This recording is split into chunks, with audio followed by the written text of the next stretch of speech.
Welcome to my channel. Igama lami Hlumelo. What a sad episode this will be, and that is simply because of this unfortunate subject matter that we'll be looking at for the next couple of minutes. Why do some people think that it's just better to just end it all? Why is it that some people honestly feel that this existence that we find ourselves in is one that is unbearable? Because some people honestly feel that it's actually better to just take your life. Actually, it's honestly better to just cease being, because some people actually are looking for an escape out of this existence, and will be looking at this escape and will be seeing what shall we make of it, because the World Health Organization actually estimates that every year 800,000 people actually die as a result of suicide. To say that we have 800,000 people that actually intentionally lose their lives every year, that right there is something that is astounding.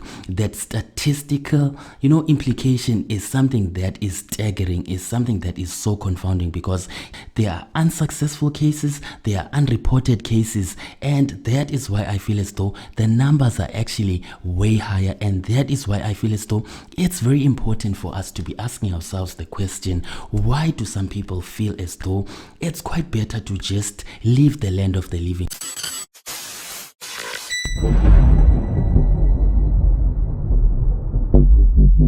Is it because suicide is fun? Is it because suicide is enjoyable? Is it because they are looking forward to something better? Is it because they chose to be these cowards? Is it because it's genetic? Is it congenital? Is it because they are not able to actually do a thing about their decision? It's not that these people are cowards. It's not that people who take their lives are these people that are just, cannot even think for themselves. That is not the case, because we often mock mental health, we often reduce mental health, we often think of mental health as the simplistic, dichotomous thing. Suicide is very much a big deal, and that is simply because it not only affects the individual, it affects the family, it affects the organizational level, it affects the community, it affects, us at a national level. It's a human existential crisis that we find ourselves in, because it cannot be that we have 800,000 people every year who voluntarily take away their lives. Actually, that is something that is a room for concern. That is something that we should be discussing in great detail. That is something that we should be investing so much of our time in actually spreading awareness, because the most unfortunate part is that we grow up, we are not taught about how to manage ourselves, we are not taught about how to manage our thoughts, we are not taught about the power of emotions, the power of really defining ourselves, because the self-concept that we have, the perception that we have of ourselves and of the world, has a very big bearing.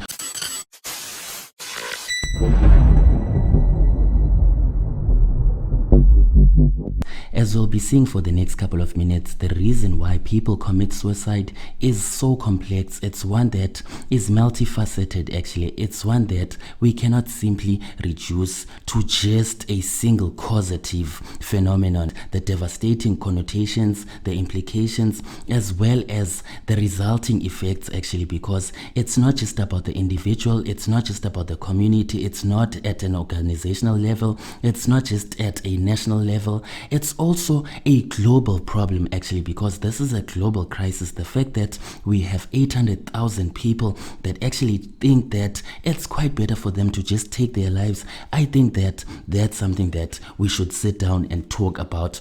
It's actually an intentional act of killing yourself. Actually, it's basically me telling myself that, hey Hlumelo, I don't want to be alive anymore, therefore I need to do something about it. A lot of people seem to think that, well, those people commit suicide because they are cowards. Some people think that, well, it's simply because they do not have the guts, they do not have, this courage, actually, this existential courage, this will to live, that, the rest of, people people actually have, when in actual fact, that is not the case. Those are assumptions that actually fuel the stigma, that surrounds, suicide. Suicide is a great public health concern, actually. There is not a single nation on this planet that is not affected, impacted by suicide, actually. But I want us to actually look at the stigma that surrounds suicide. Why is it that it's so hard to actually talk about suicide? We are so quick to actually judge. We are so quick to actually have something to say about people that commit suicide without looking at their reasons. People do not commit suicide because it's enjoyable. People do not commit suicide because they are cowards. People do not commit suicide because they are these people with a figment, of imagination, actually. That is not the reason.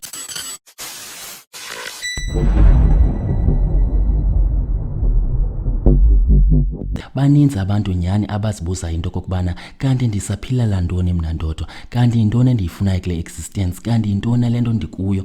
And that right there is a reasoning that I think is quite reasonable and is necessitated by this existence that we live in, because it's not a secret that we live under an existence that all of us are asking ourselves, what are we doing here? Is there a way out? And the reason why people commit suicide is because of that very fact, because it can be so easy to actually think that there's no way out, especially when we look at this thorny existence that we live in. Because truth be told, no one actually has it easy at life. No one can honestly say that their life is just a walk in the park. They have absolutely nothing to worry about. In fact, if you were to go around town asking people about their personal problems, I'm sure you would come to a realization that you are not the only one that has something to deal with. Actually, you are not the only one that has an existential crisis, because all of us are essentially in this existence that is thorny. This is not an existence that is a utopia, actually, because we do not live in a utopia. We do not live in this existential paradise, actually, where we can just have things our way. That right there is the honest truth.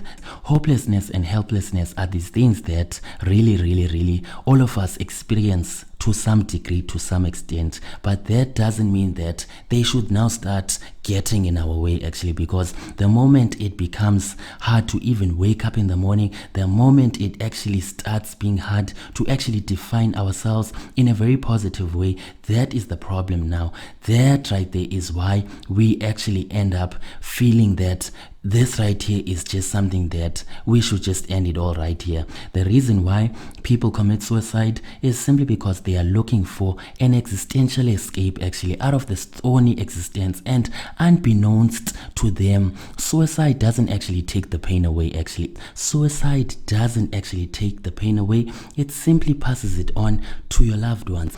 Each and every one of us is actually going through something. You are not the only one, actually, and certainly you are not the last one. Hopelessness and helplessness are indeed powerful states, actually, because you literally feel trapped. You literally feel in this cage, actually, that you cannot even move. You literally feel bound, actually. It's like there's this thing that's pressing you down, and as much as you try to actually have that will to actually go on, at the same time it feels as though the more you actually try, the more depressed, the more compressed you actually are. This right here is an existence that is that way, actually, and that right there is something that really shouldn't be a discouragement. Why do I even need to go through all of this? Do I even need to get through all of this? Why can't I just end it all?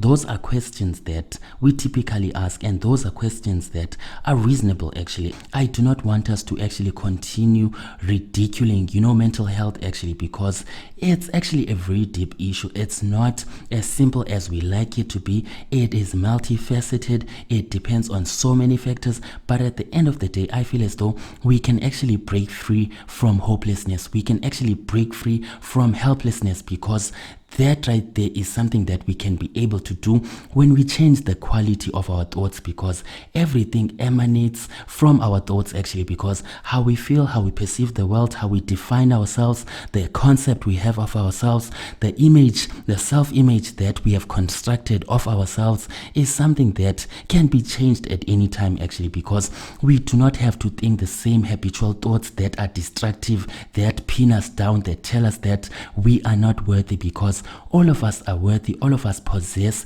an infinite value actually, and all of us have something to actually live for. And to think that ending one's life is the solution that really is effective, it's not actually the case.